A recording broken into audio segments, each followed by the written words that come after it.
hadirin wal hadirat rahimakumullah. Sholawat adalah tali silaturahim yang langsung digurui oleh Allah Subhanahu wa ta'ala. Sholawat adalah menyambung tali silaturahim antara sesama kita kepada baginda Nabi Sallallahu Alaihi Wasallam, menyambung tali silaturahmi kepada keluarga Nabi, para ummahatil mukminin, para sahabat, dan tali sholawat adalah menyambung antara sesama al-mu'min akhul mu'min, al-muslim akhul muslim. Bila mana seseorang mau memahami yang sebenarnya tentang sholawat, sangat luar biasa. Pendapat makna innallaha wa malaikatahu yusholluna ala nabi,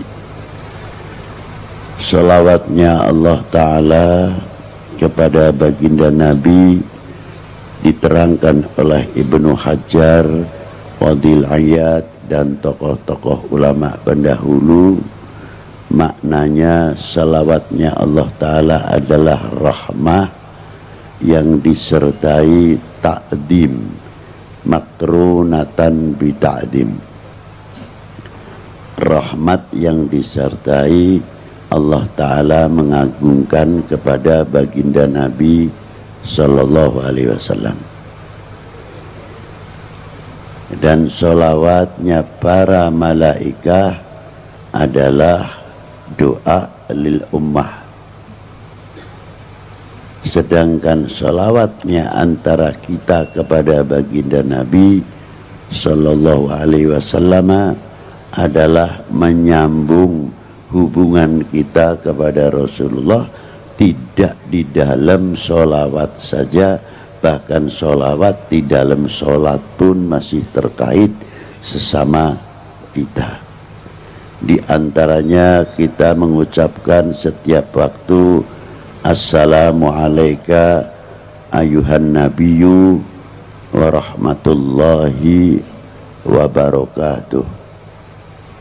Selain itu, di waktu kita mengucapkan assalamu alayka ayuhan nabiyyu wa rahmatullahi wa barakatuh, seolah-olah Rasulullah di hadapan kita, karena ada kalimah mukhatab istighdari, kalimah ka alaika, seolah-olah Rasulullah di depannya waktu kita mengucapkan assalamu alayka ayuhan nabiyyu wa rahmatullahi wa barakatuh. Diteruskan assalamu alayna wa ala ibadillahi salihin. Ketika Isra Mi'raj Rasulullah mengucapkan at-tahiyyatul mubarakatus salawatut thayyibatu lillah, Allah Ta'ala menjawab, memberi satu kehormatan kepada baginda Nabi dengan dawuhnya assalamu alayka ayuhan nabiyyu wa rahmatullahi wa barakatuh. Ternyata sholawat itu juga mengandung akhlak, sholawat itu juga mengandung adab. Walaupun di sini mengucapkan Allah Ta'ala kepada Rasul assalamu alayka, tapi pangkat Rasulullah diangkat ayuhan nabiyyu wa rahmatullahi wa barakatuh. Yang kedua, ketika Rasulullah mendapat rahmah barokah dari Allah, Rasulullah masih peduli memikirkan umatnya, maka Rasulullah minta sujud kepada Allah. Disuruh bangun sama Allah Ta'ala, beliau mengatakan minta sama Allah, apa diantaranya? assalamu alaina wa ala ibadillahi salihin.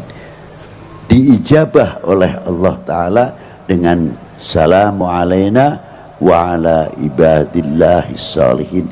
Bimbingan kepedulian sudah diterapkan oleh Rasulullah dari semenjak dahulu. Assalamu alaina sampai sekarang masih dibaca oleh kaum mukminin. Kita setiap sholat tetap masih membaca assalamu alaina wa ala ibadillahi salihin. Assalamu alaina duh dat kang paring slamet, mugi panjenengan kersa maringi keselamatan dateng kita sedaya. Lu hebat ya. Wa ala ibadillahi salihin kok dipisah. Donge assalamu alaina pun dados lafal jamak niku. Tapi bagaimana Rasulullah mengangkat seseorang atau kelompok atau jamaah orang-orang yang soleh, penghargaan tersendiri di sini, assalamu alaina wa ala ibadillahi sholihin. Padahal kalimah assalamu alaina sudah jamak. Nah sekarang kita bagaimana cara mengucapkan assalamu alaina wa ala ibadillahi sholihin, sejauh mana kita kepedulian terhadap sesama muslim. Al mu'min akhul mu'min, al muslim akhul muslim. Kalau mengerti makna assalamu alaina wa ala ibadillahi sholihin, insya Allah sesama kita itu tidak akan saling mencemooh atau saling mencaci atau saling menfitnah dan lain sebagainya. Karena apa? Kita selalu mengucapkan assalamu alaina wa ala ibadillahi sholihin. Itulah bersambung hubungan al-ukhuwah ini. Maka pentingnya salawat, kata Al-Imam Al-Qadil Iyad ataupun Ibnu Hajar di dalam memaknai Allahumma salli ala Sayyidina Muhammad wa ala ali Sayyidina Muhammad. Makna wa ala ali bukan untuk keluarga saja, tapi di dalam maqamati doa wa ala ali ay ummah Sayyidina Muhammad sallallahu alaihi wasallam. Jadi kalau kita membaca wa ala ali, semua umat masuk di dalam kalimah wa ala ali Sayyidina Muhammad. Konsekuensinya sekarang yang penting. Kalau Rasulullah sudah mendoakan begitu luas dengan sholawat, hadits sholawat itu banyak sekali, ratusan. Di dalam kitab Sa'adatud Darain, as-sholat ala Sayyidil Kaunain. Maka kita selaku umat Sayyidina Muhammad, bagian mengucapkan terima kasih kepada Rasulullah adalah dengan membaca sholawat.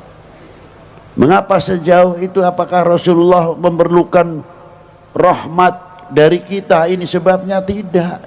Walaupun itu doa, Rasulullah sudah kaya rahmat dari Allah Subhanahu wa ta'ala. Tapi mengapa kita masih mendoakan kepada Rasulullah dengan selawat? Artinya itu balik ke kita semuanya. Jadi orang yang membaca sholawat silaturahmi kepada Rasulullah, tapi hikmahnya sholawat kembali kepada penjelawat itu sendiri. Itu hebatnya sholawat kepada baginda Nabi Sallallahu Alaihi Wasallam. Yang kedua, mengucapkan terima kasih. Terima kasih kepada Rasulullah, apa diantaranya? Kita tahu iman Islam dari mana?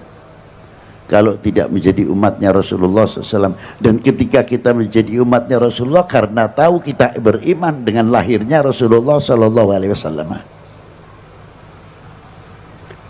Sehingga kita bisa membedakan mana yang hak dan mana yang batil, mana yang halal dan mana yang haram, dan mana yang makruh subhat, dan lain sebagainya. Tanpa sebab kita mengenal Rasulullah, mana mungkin kita kenal semuanya itu.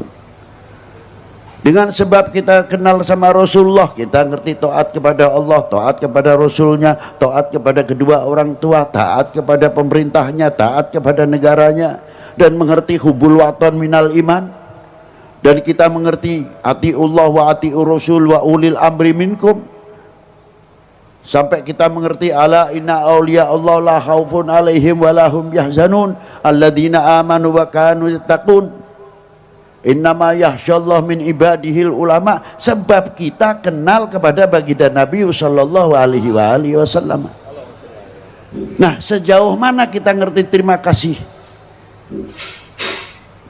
Tidak cukup kepada Rasulullah sallallahu alaihi wasallam saja, karena kita kenal iman wal Islam sebab turun temurun, artinya dibawa oleh para pewaris Nabi sallallahu alaihi wasallam. Maka pantas Gus Miftah tadi mengatakan dalam hadis yang paling berbahaya, saya paling takut mendengar hadis itu.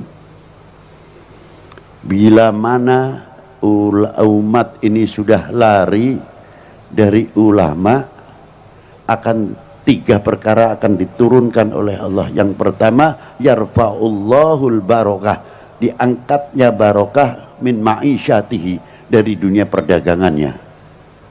Kalau sudah berbicara dunia perdagangannya sangat kompleks.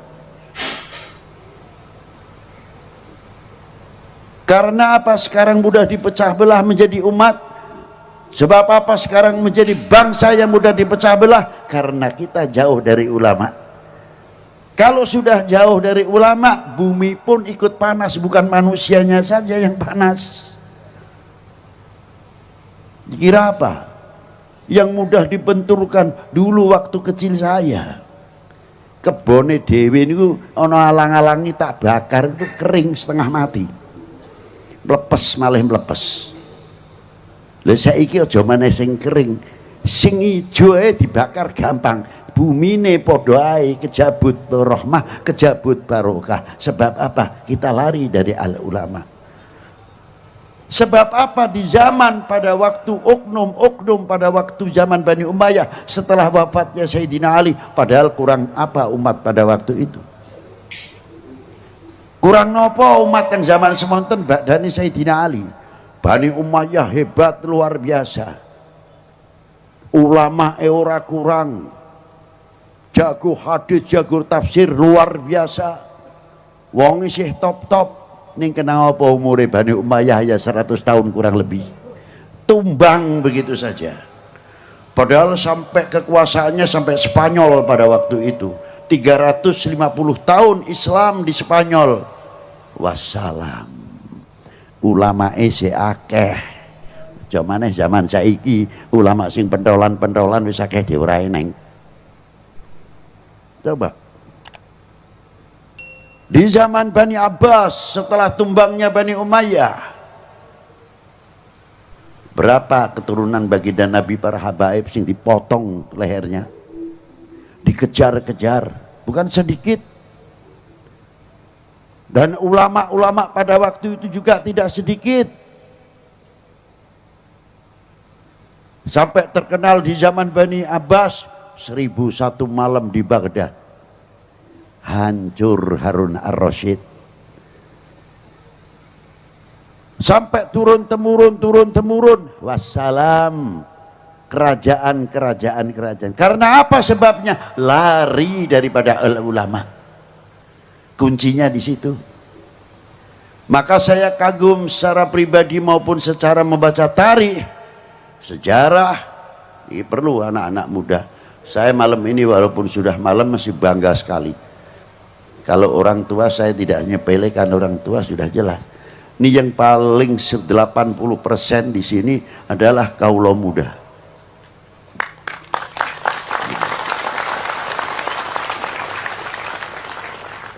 Kebanggaan saya satu, karena yakin kelak di pundak kalian yang akan menjawab tantangan umat dan tantangan bangsa ke depan.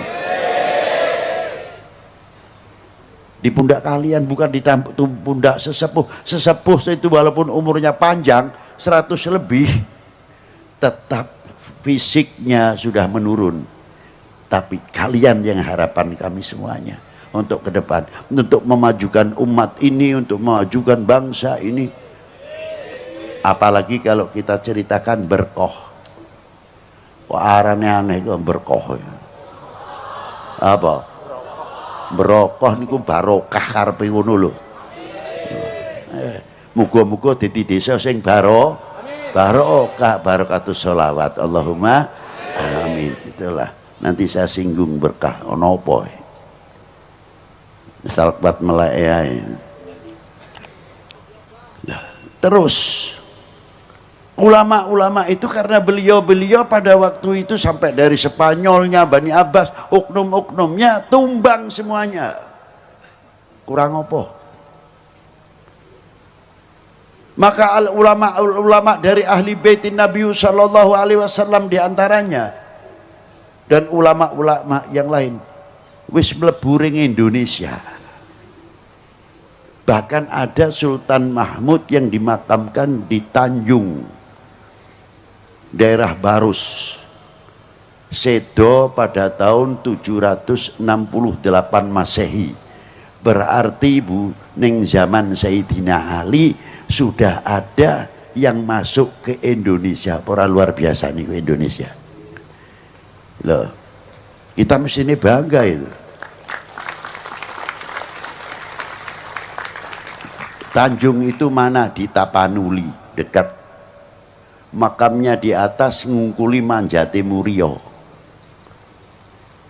Dan yang keturunan dari Sayyidina Husain terus dibawa Imam Muhammad al-Baqir, Ali Ja'far Shadiq, Imam Ali al-Uraidi, sampai Imam Ahmad al-Muhajir, sampai panjangannya Syed Muhammad Syekh Marbat mempunyai putra Amir Abdul Malik dan mempunyai putra Imam Abdullah Udmat Khan bin Alwi Amal Fakih. Niku sing pertama kali masuk ten India, ten Hyderabad.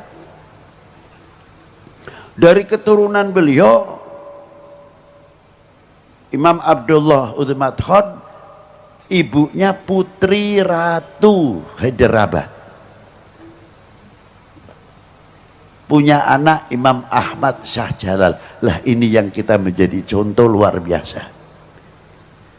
Ulama besar bin ahli baitin Nabi sallallahu alaihi wasallam, beliau masuk ke daerah Cham atau Champa. Daerah Champa dan daerah Annam sekarang masuk wilayah Vietnam. Nah, Champa niku terkenal putri cempone.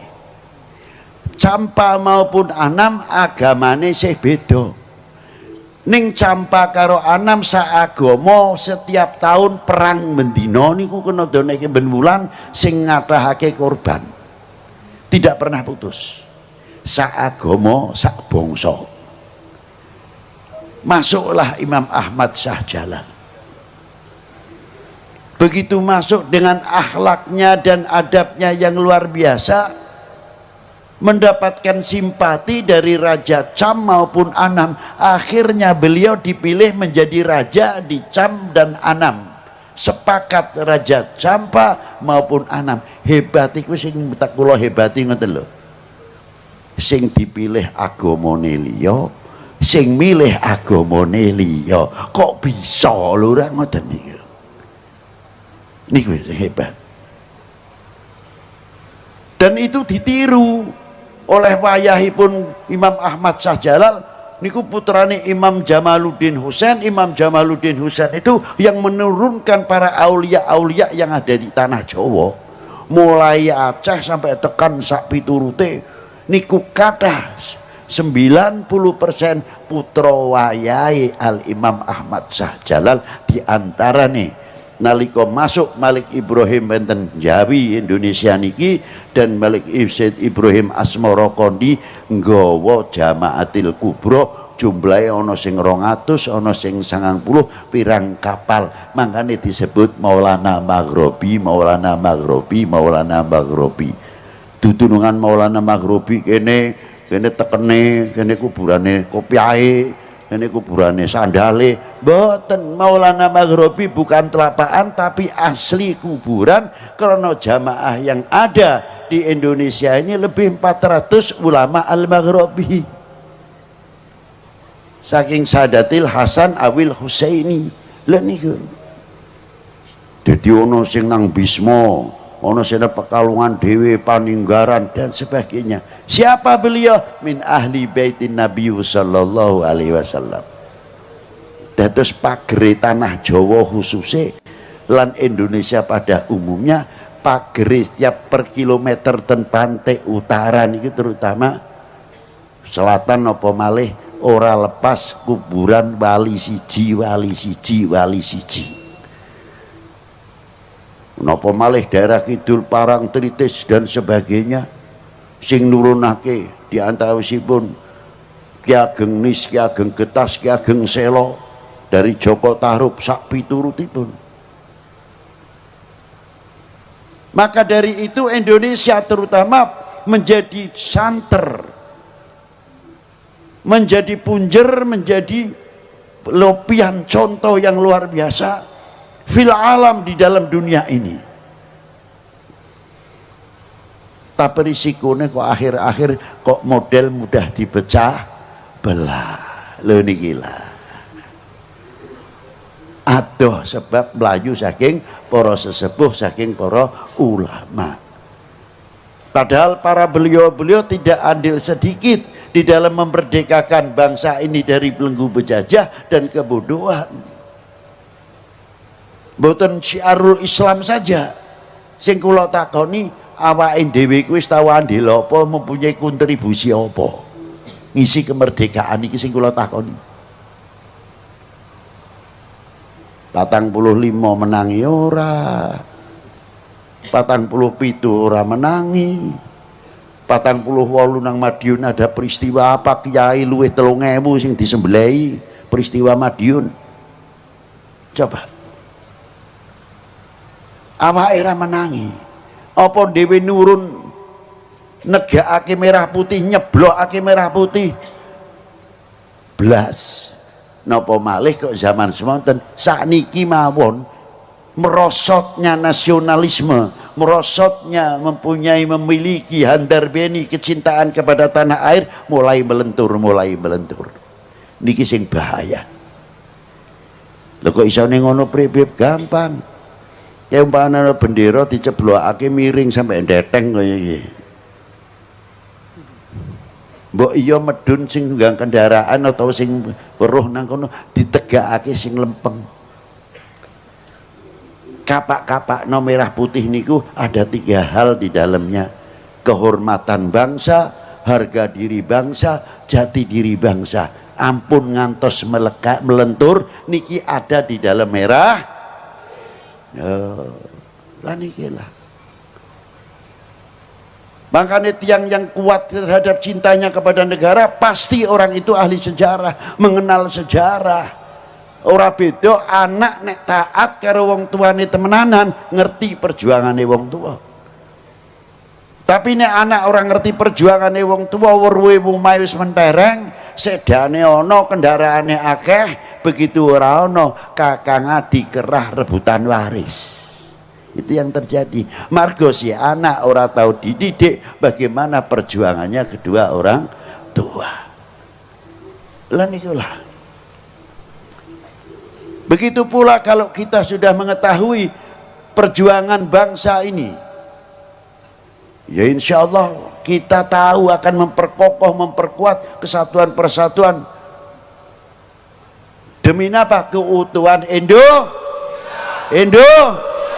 harus kan ngoten. Makanya kula kuatir wenten setunggal ayat kadar bobot hadis, kadar bobot iman seseorang tergantung kecintaannya kepada Kanjeng Nabi. Niki dipelintir niki. Oknum niki pinter terkadang. Lho nek ngono arep ngembosi wong Islam khususnya ngembosi liya agama khususnya wong Islam kurangi cintane kepada para ulama, cintane Kanjeng dateng Kanjeng Nabi gembosi. Niku cara ngancurke umat beragama khususnya Islam. Engko nek wis benturke antar umat beragama niki tujuan terutama cara pola untuk menghancurkan Indonesia. Sadar itu. Biar tarung niku kira-kira Indonesia bisa dipecah niku pripun. Dengan segala cara, waspada terutama. Semonten ugi nek badhe ngancurake bangsa niki dipintir malih saking hadis bau kadar bobot iman seseorang tergantung kecintaannya kepada Nabi ini. Lah nek kadar bobot iman nopo cinta seseorang terhadap bangsanya tergantung cintanya kepada tanah airnya.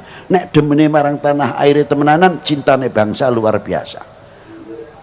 Kalau sudah cinta betul-betul kepada bangsanya, pasti akan menutupi segala kekurangannya. Bukan berarti mengingkari ada kekurangan atau selak, saking ada cara-cara menasehatinya. Tidak bangga menepuk dada kalau membuka aibnya bangsa sendiri.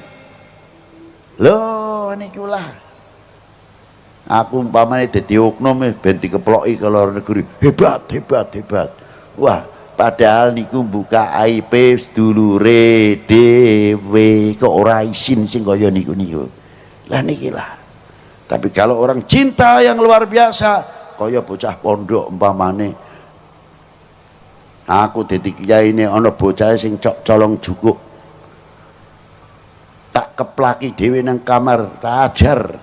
Tapi begitu di luar ditanya, "Bib, jare bocah pondok kene kok ana sing tangane dawa piye, Bib? Sapa sing ngomong? Pondok kene bersih katik bocah-bocah kaya kowe." Tapi bocah wis tak ajar, ora nutupi. Di luarnya kita selaku bangsa Indonesia harus berani menyatakan kami bangsa yang besar.